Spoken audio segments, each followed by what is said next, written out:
In 2010, I was leading my young daughter and young son through the back streets of Birmingham, and we were lost. We had an appointment at Birmingham's Children's Hospital, and we'd arrived a bit early and decided to go for a walk into Birmingham city centre. Now, it's not hard to get from the hospital to the centre, and I'd worked in Birmingham for a few years and I knew my way around, but unfortunately, on the way back, we must have taken a wrong turning, and now I didn't know if we're heading towards the hospital or away from it. I was quite anxious. It was really important, this appointment, and the consultant was hard to get hold of, and really didn't want to miss it. So it was quite worrying. And also, we found that we were quite disoriented by the tall buildings. We didn't have any familiar landmarks to follow. And my daughter said, well, if the hospital had a big flag on top, well, that would be great, because we'd know where it was. We'd be able to follow it regardless.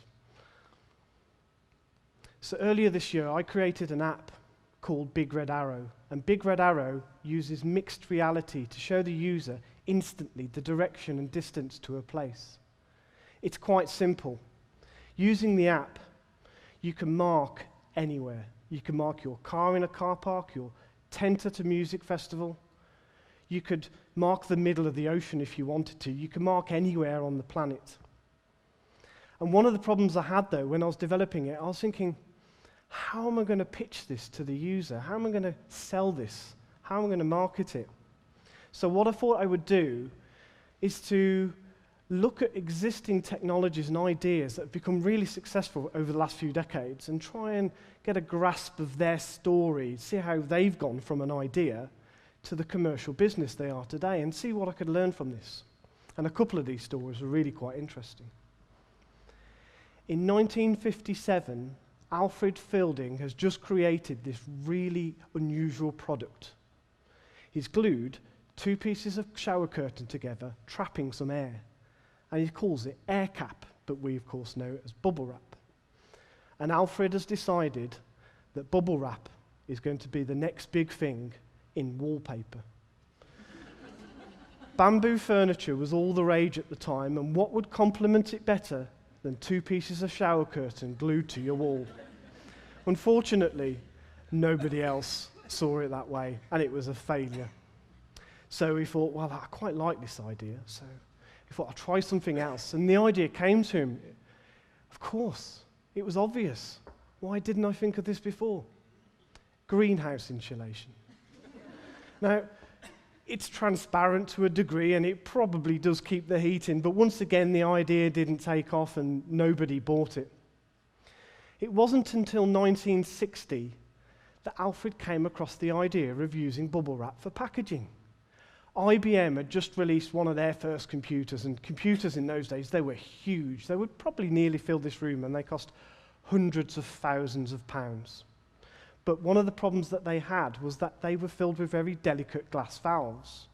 And if these valves broke during transportation, well, this would be a problem, because the installation would be delayed and costs would rise, and IBM didn't want that. So that year, all of IBM's computers were transported using bubble wrap, and a new era in packaging had arrived. Now, it might seem strange that Alfred was so obsessed with this rather strange idea that he created, but he knew it was useful. He just didn't know what for. So let's skip forward to 2005, and Jared Karim has just created a new website which allows people to upload videos, and he calls it YouTube. And YouTube is going to change the world of dating. Tune in, hook up was the slogan, but it only had one problem. Nobody was uploading any videos to it. So we had a thought and thought, perhaps we need to do a bit of marketing, get people interested in this project, give them a bit of motivation. So he puts an advert on Craigslist.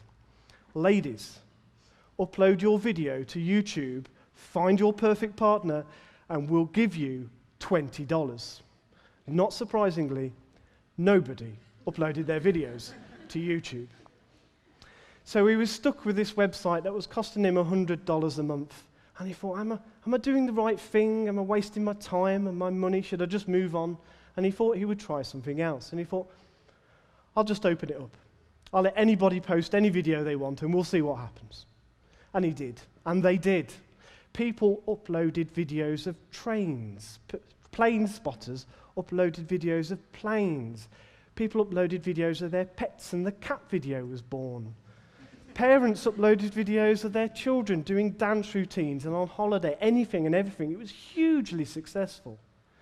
Jared sold his stake in YouTube to Google for $2 billion. And such is the value of YouTube today that that's seen as a bargain for Google.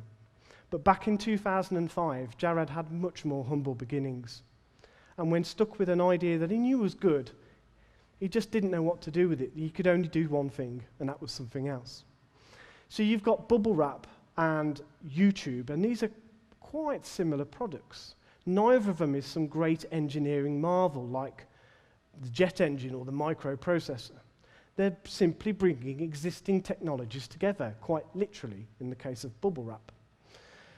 So in both cases, the founders knew they'd created something useful, and they knew that it could be successful, but they just didn't know how. So they tried one thing, and it didn't work, and they tried something else, and it didn't work. So they kept doing it until the unexpected happened. So what does this mean for me and Big Red Arrow? Well, the problem I have, the challenge I have, is how do I pitch this to the user? I know it's a wonderful navigation app, but how do I get the user to download the app and try it? Well, I thought, I've got to sow the seed of an idea. So when I'm telling people about the app, I say, you know, you can mark your car in a car park or your tent at a music festival. I mean, I'll give you an example. We were on holiday in France this year, and we'd parked just outside this lovely French village, and we needed to get to the centre. It was about a mile through some twisty-turny roads, and you know, we didn't know how to get there. So using the app, I marked the car, and I marked the market, and we just walked in between these two markers, and we didn't get lost for once. So what I'm really hoping is, when I'm telling people about the app, is they come up with their own ideas, and they do. And here's some of the ideas that people have told me about that it could be useful. Parcel deliveries in remote rural locations when a postcode just doesn't cut it. Finding your husband when you've lost in shopping. Again, that was my wife's idea. You'd be surprised at the kind of ideas that I've been given, such that this app could be used to commit crimes. But I think you'd be even more surprised at the kind of people who've given me those ideas. As developers of the app, we get to see the names of the markers that people have shared and made public. And we don't know who these people are, and we don't know really why they've created these markers, but it gives us a good indication. And here are some examples. Orienteering. So orienteering, I don't know if you don't know, it's running from waypoint to waypoint. And someone's clearly used this. I don't know if they were cheating or what, I don't know, but I thought it was a good idea. Temporary bus stop. This was at a university when the bus stop had changed. I thought, great idea, so all the students could find a new bus stop. Buried treasure, clearly a member of the pirate fraternity there. Janet, I am here. This sounds mundane, but I was intrigued. So I got the longitude and the latitude, and I put it into Google Maps, and it was in a forest, a huge forest, in Canada. Now, I don't know if Janet and whoever created the marker ever found each other. I hope they did. So the evidence, it seems to me, is that people are using Big Red Arrow in really unusual ways, ways I could have never have predicted. And I believe that the future of Big Red Arrow is in its users using it in that way. So what does this mean for you, the audience? And I'd say this. Life is complicated, and it will change, and sometimes you don't get a say in that change. So I'd like you to consider the possibility and the probability of something that could happen to you, something bad or something good. If something bad happened, how could you limit the impact that this has on your life? If something good happens, if an opportunity arises, how could you hit the ground running and make the most of it? I did a PhD because I had a job as a software engineer, which I loved, but I was worried, what happens if I get made redundant? What happens if I have to apply for jobs, and the people who are applying for jobs, or the people who have posted the job want somebody younger than me, or they want to pay less money than I'm prepared to accept? I thought if I have a PhD, it would give me options. I'd be able to apply for different jobs, more unusual jobs. It would give me options. So I'd say to you, if you're stuck in a rut or life isn't going your way, try something different, because you never know, the unexpected might happen. So, we were lost in Birmingham. 2 small children, big, tall, scary buildings. Appointment, deadline looming. We saw a map on the side of the road and we went to have a look, and it didn't tell me anything I didn't already know. I knew where we were, I just didn't know which direction to go in. And my daughter said, "Why don't we go and talk to that policeman over there?" He wasn't a policeman, he was a traffic warden. And we went up to him and I explained our predicament, and he said, "It's fine, you just need to carry on down this road and you will find hospital." And we did, and you'll be pleased to know we did not miss our appointment. I don't know if that traffic warden ever expected anybody to be so pleased to see him that day, but that day I'm glad I was able to rely on the unexpected. Thank you.